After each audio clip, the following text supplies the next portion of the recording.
There we go. Much better. Anyway, hello everyone. This is your Digital Super Saiyan 3 back here with another video. And welcome to my March pay-per-view review. For the month of March, I chose to do WWE Wrestlemania 24. That's right, we're doing Wrestlemania 24 from 2008. Took place on March 30th, 2008 in Orlando, Florida. And it's hosted by E-Star Kim Kardashian. That's right, Kim Kardashian was the host of WrestleMania. Okay, why was she the host of WrestleMania? Jesus. Anyway, let's get on to it. So, yeah, for the commentary teams, you got, for SmackDown, you got Michael Cole and Jonathan Coachman. For ECW, you got Taz and Taz and Joey Styles, I meant to say. Yeah, why? And then for Monday Night Raw, you got Jim Ross and Jerry the King Lawler. So this show, let us get into this show. This is WrestleMania 24 from Orlando. Opening contest, we got a Belfast Brawl, as we have Finlay taking on JBL, as Finlay is defending the honor of his son, Hornswoggle, after it was revealed that Hornswoggle was his son. That Finlay was Hornswoggle's father. Considering this was part of the illegitimate son angle they were doing in 2007, and it went on for way too long. Thank God they finally ended the angle when they did.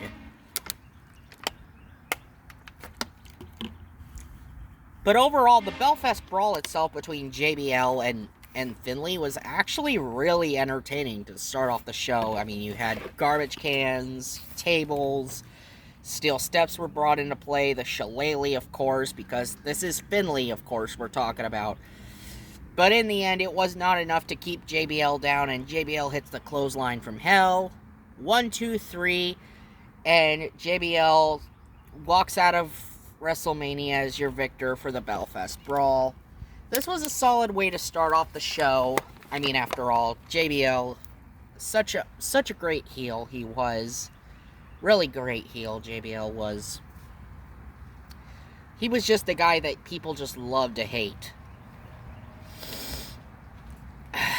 Next up is the Money in the Bank ladder match. So Kim Kardashian is backstage. She announces, "Ladies and gentlemen, your Money in the Bank ladder match is coming up next." And then Mr. Kennedy comes by and he says, "Miss," and claims that he's going to win the Money in the Bank for our second time. I mean, yes, despite Mr. Kennedy did win the Money in the Bank the previous year, he lost his briefcase to Edge in a match on Raw, I believe. Yeah, Edge beat him on a match on Raw, basically to punish Mr. Kennedy, to write him off of TV so Kennedy could get surgery, I believe. Or it was a wellness policy, violation. I don't know. Because Mr. Kennedy just had so many chances. He was the guy who had so many goddamn chances. And each time he screwed up. So, okay, now we get into the Money in the Bank ladder matches. You have CM Punk, Shelton Benjamin, Chris Jericho, MVP, John Morrison, Carlito, and of course Mr. Kennedy. And they put on a hell of a ladder match. Each guy gets their licks in. Everybody gets a chance to shine here. Like MVP was trying to go for the briefcase, and then Matt Hardy comes through the crowd.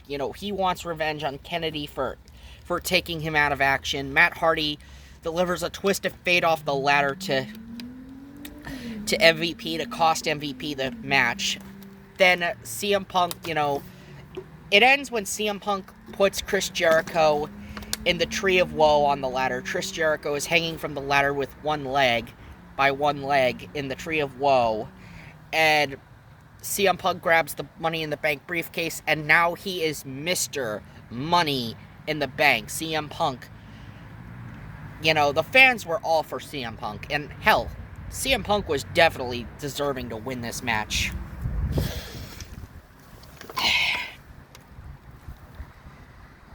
Next up,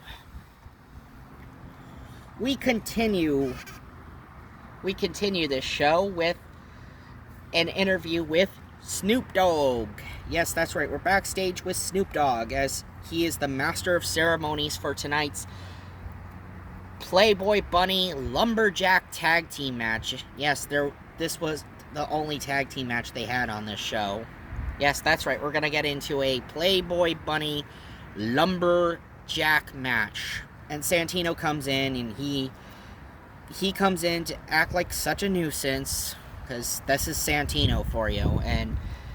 And Snoop Dogg, has Festus chase off Santino in this funny segment. He rings a bell after Santino goes, "Where did you get that bell?" And Festus chases off Santino. He chases off Santino, and Santino is gone. He runs the hell out of here because he doesn't want any of Festus. And then Mick Foley comes in, and he gave Snoop the bell, and he said that he is McFizzle, and he has Mr. Socko Snoop Dogg, a Snoop Dogg looking Mr. Socko, and he says, "Have a nice dizzle." Only the Micker can make that work. Only Mick Foley can make that work. Alright. Next up, we get into our next match, which is a battle of the brands, and it's Raw's Umaga taking on Batista from SmackDown, representing SmackDown for this Battle of the Brands match. This was the third match on this show, and Batista does get the victory here to represent SmackDown, because obviously Batista winning, he gives one hell of a Batista bomb to Umaga. Props to Umaga for Umaga himself. Props. One thing I gotta give Umaga credit where credit is due. The dude could move. For a big man, Umaga sure as hell can move so quickly for a guy his size. Man, it's a shame Umaga, is no longer with us. I really wish Umaga really would get inducted into the WWE Hall of Fame. Maybe someday he will. Maybe someday he will get his due. And I would think the perfect person to induct him would be Solo Sikoa. Yes. Hey, WWE. Umaga for the Hall of Fame next year, please.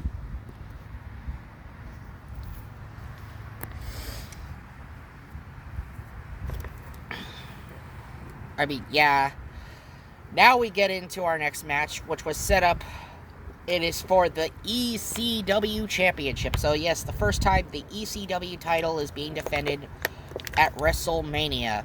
So, of course, on Sunday Night Heat, which was the WrestleMania 24 edition of Sunday Night Heat, there was a battle royal which came down to Kane and Mark Henry, and Kane last eliminates Mark Henry. Chavo Guerrero, so we get into Chavo Guerrero getting ready to take on Kane. Chavo is in the ring, he's got his stuff on, he's taking his stuff off, and then we get the explosive entrance of Kane. We thought Kane was going to enter through the entranceway, but no, Kane does not. He comes through the crowd, he comes from behind, he comes into the ring. One choke slam, Chavo Guerrero loses the ECW title to Kane. Kane wins the ECW championship. So yeah, this was the worst match on this show, because this was a squash match than a championship. One thing I asked, what was WWE thinking when they put the title around Chavo Guerrero? not to say Chavo wasn't a great worker by any means, but seriously, this should have just been a regular championship match. This didn't feel like a championship match. It was a squash. It was an absolute squash because Kane had to squish poor Chavo Guerrero. Man, fate has just been so cruel to Chavo.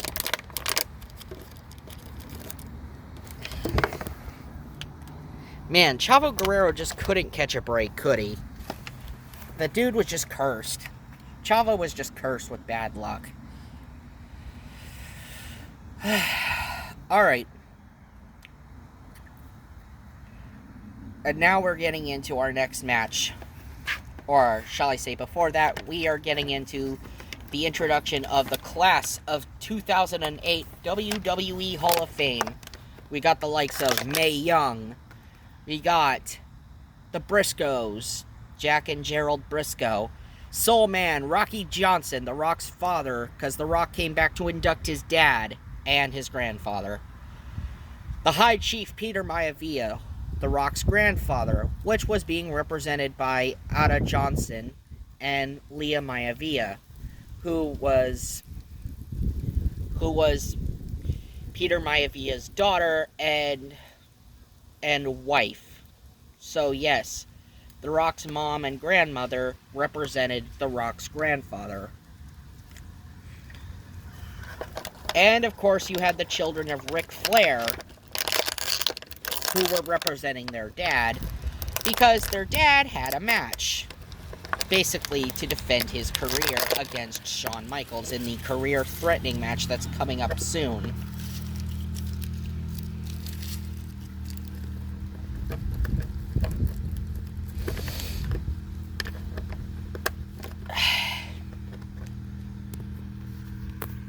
Now we get into it, and now we get into another segment on this show where Raven Simone comes out and, she introduces the Make-A-Wish children, as we get the shots of the children from the Make-A-Wish Foundation who are there at WrestleMania to watch WrestleMania. They're all ready and stoked. So, yeah, we get a really touching moment with the Make-A-Wish children, with the Make-A-Wish Foundation, and Raven Simone just saying, I'm excited to be here at WrestleMania and everything.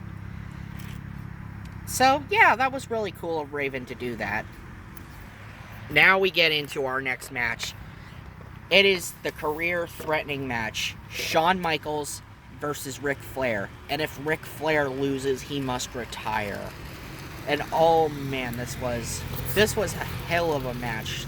I mean, sure, Rick may not have been in the best ring shape, but man, did he work this match like a pro. He worked the psychology well.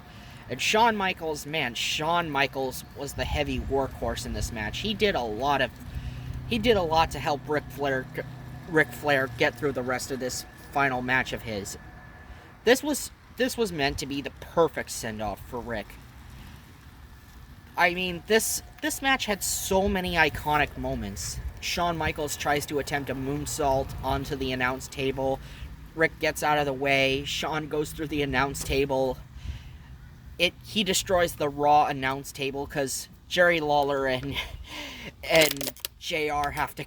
Because Lawler and JR have to call the rest of the show without their announce table because they don't even get a spare table.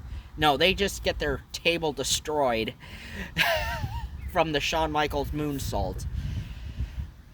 I mean, this match was so emotional. I mean, you have Shawn who didn't want to do it, but had to do it. Shawn, he has to do it. He has to send Ric Flair into retirement. He has to send Old Yeller behind the woodshed and shoot him and put him out of his misery. Shawn does the I'm sorry and I love you. That is, and then the sweet chin music. 1, 2, 3.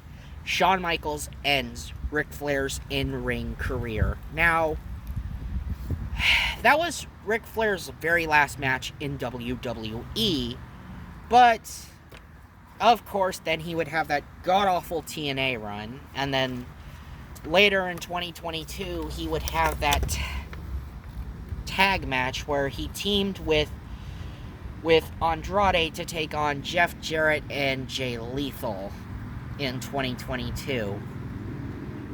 Really, did Ric Flair need to wrestle in 2022? What was Ric Flair trying to prove exactly? Jesus Christ. I mean, Rick, yes. And this was Ric Flair not only having the show-stealing match at WrestleMania, the best match on WrestleMania, because, of course, we would get two more great matches on this show, but still, this was still a banger of a match, regardless. Shawn Michaels was the perfect final opponent in WWE for Ric Flair.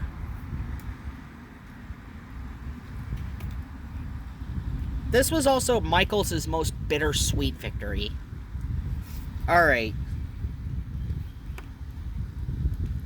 Before this, Ric Flair did an interview with Mike Adamle, and Mike Adamle, said, Rick, this could all come to an end. And Rick said, my only game plan is to be the man.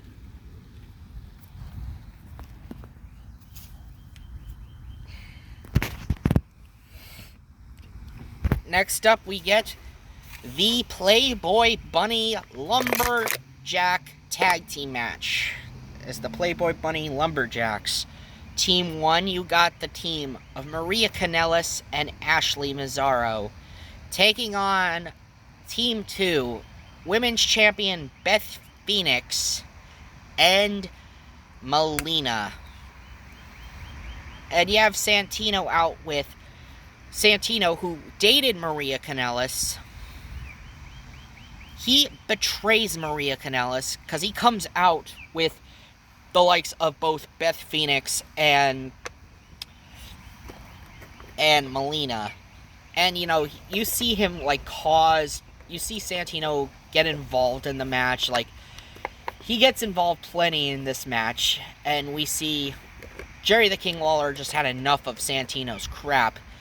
And we see him just deck Santino. The King just up and decks Santino. But it's enough for Beth Phoenix and Melina to take the advantage and get the victory. Of course, you see how flabbergasted Maria Kanellis is. Despite that, you see Santino celebrating in the ring with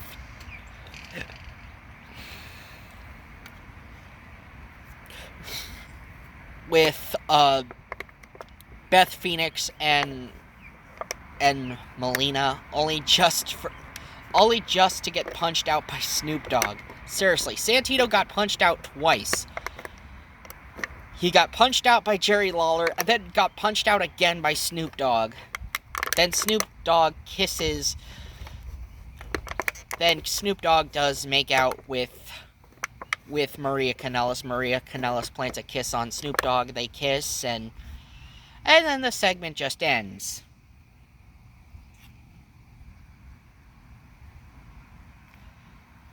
Okay, our next match. Now we're getting into it. It is a triple threat match for the WWE Championship. As WWE Champion Randy Orton defends against his mentor, Triple H, and, of course, John Cena, the 2008 Royal Rumble winner. Both Triple H and John Cena both suffered major injuries in 2007. Triple H, he had to watch WrestleMania from the sidelines after getting injured at New Year's Revolution 2007 with a quad injury. Yet again injuring his quad. Cena himself wasn't so lucky as during September, Cena suffered a torn pectoral injury and had to forfeit his WWE Championship. Randy Orton, he had been the dominant champion for months, since he won the title in a last man standing match against Triple H at No Mercy 2007.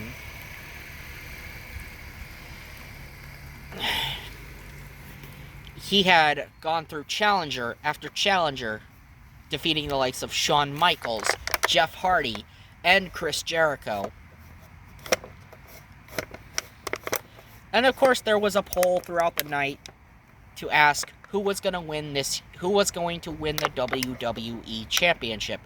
Let alone and behold, John Cena got the most votes, with Triple H following second and Randy Orton with the least amount. And let me say this about this WWE title match. It was a really good match. It was a really good match here. It was definitely a hell of a match. Definitely one of the more underrated WWE Championship matches. The workmanship between all three men was a really solid workmanship. Randy Orton, he retains by hitting the punt kick on Triple H after Triple H does the pedigree on John Cena. He hits John Cena with the pedigree, then Triple H gets punted by Randy Orton, and then Randy Orton pins the prone John Cena. 1, 2, 3. Randy Orton retains the WWE Championship. Randy would hold the title until Backlash, which he would lose it in a fatal 4-way.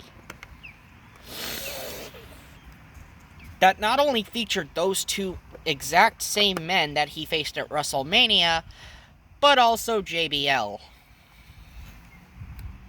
Ouch. But still, Randy here looked great. And now we get into one of our big money matches for this show. It's the battle of wrestling versus boxing. As the world's largest athlete, The Big Show, takes on the world's greatest fighter in Floyd Money Mayweather. You had Mayweather. Oh yeah, when Mayweather came into the arena, when Mayweather was coming out for his entrance, the crowd was booing the hell out of Mayweather. The audience was pro Big Show. Yeah, you had a pro Big Show crowd against a quote-unquote against a very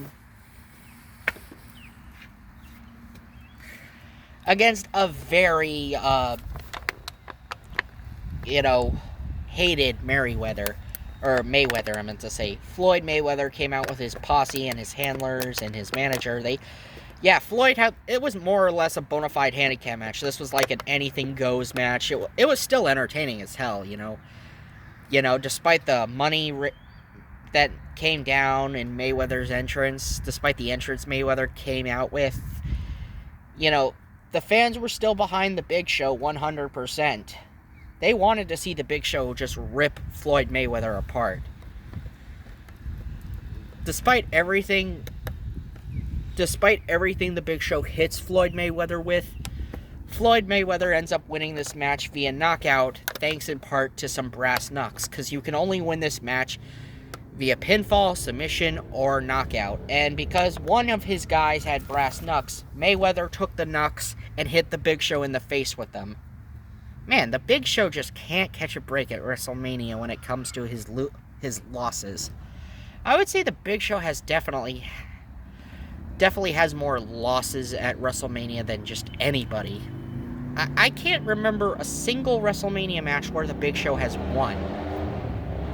Okay, name a WrestleMania match where the Big Show has actually won. Because this dude has definitely... Unless... Oh, wait. There was a few tag matches he was in, sure. But I would say the Big Show's loss record at WrestleMania was much greater than his win record.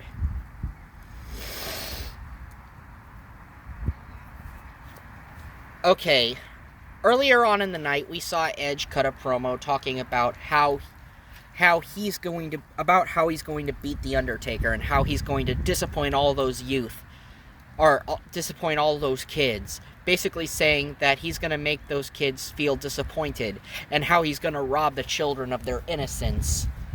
Just like how he felt back in 1990 when he was in Toronto watching WrestleMania 6, watching Hulk Hogan face the Ultimate Warrior at WrestleMania 6. Edge says that he's going to make those children feel exactly how he felt that day. That he's going to take their innocence and naivety when he robs them, when he introduces them to a touch of reality. And now we get into our main event.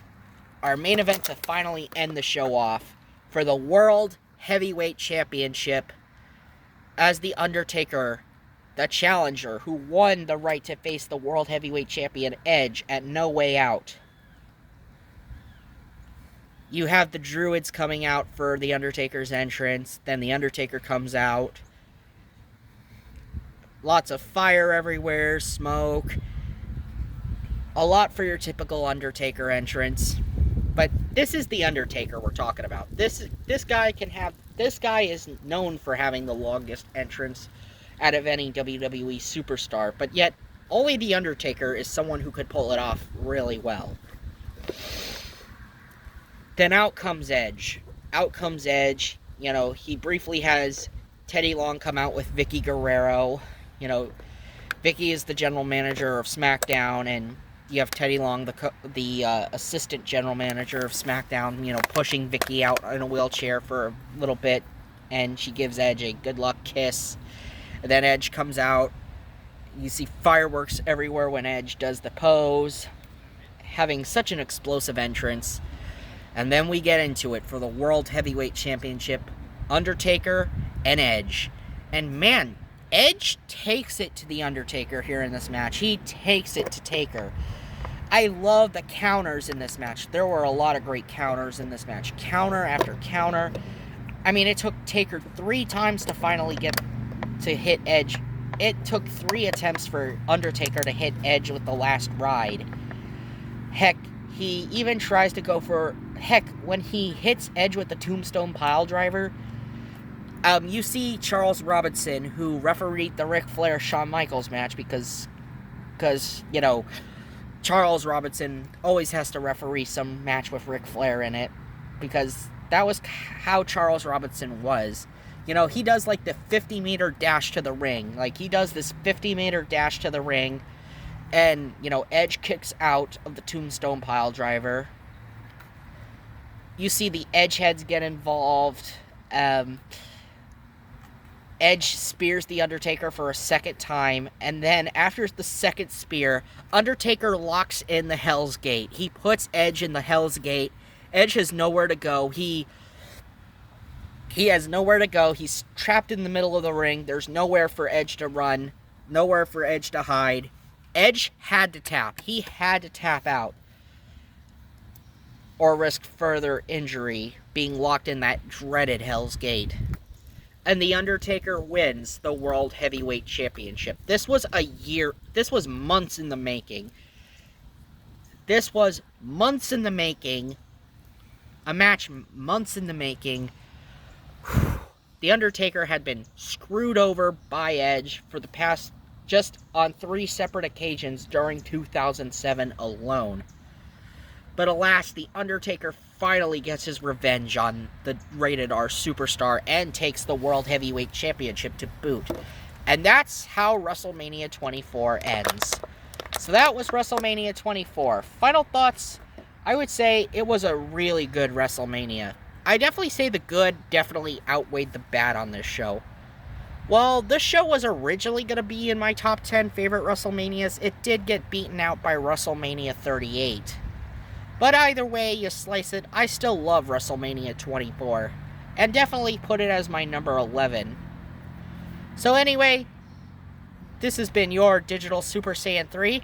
And I will see you guys next time in April when I tackle WWE's Backlash 2007. See ya!